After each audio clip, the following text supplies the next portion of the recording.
আসসালামু আলাইকুম রহমতুল্লাহি বারাকাতুহু।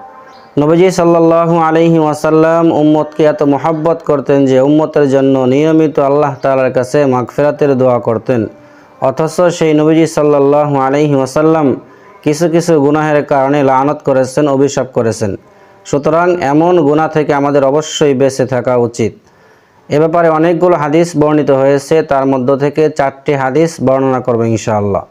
1 নম্বর, লানা রাসূলুল্লাহ সাল্লাল্লাহু আলাইহি ওয়াসাল্লাম আর-রাশি ওয়াল মুরতাশি, যারা সুদ গ্রহণ করে এবং সুদ প্রদান করে উভয়ের উপর নবীজির অভিশাপ, উভয়ের উপর নবীজির লানত। তিরমিজি শরীফ হাদিস নং 1337। 2 নম্বর, সমকামীদের উপর নবীজি সাল্লাল্লাহু আলাইহি সাল্লাম অভিশাপ করেছেন।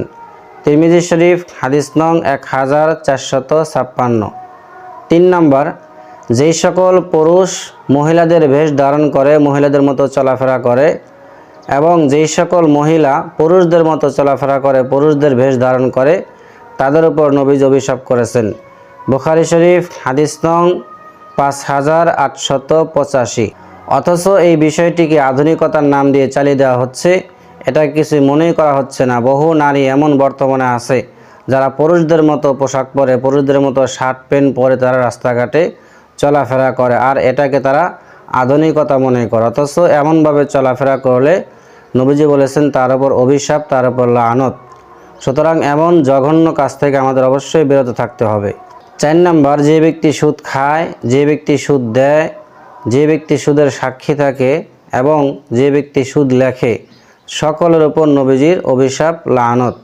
নাসাই শরীফ হাদিস নং 5104।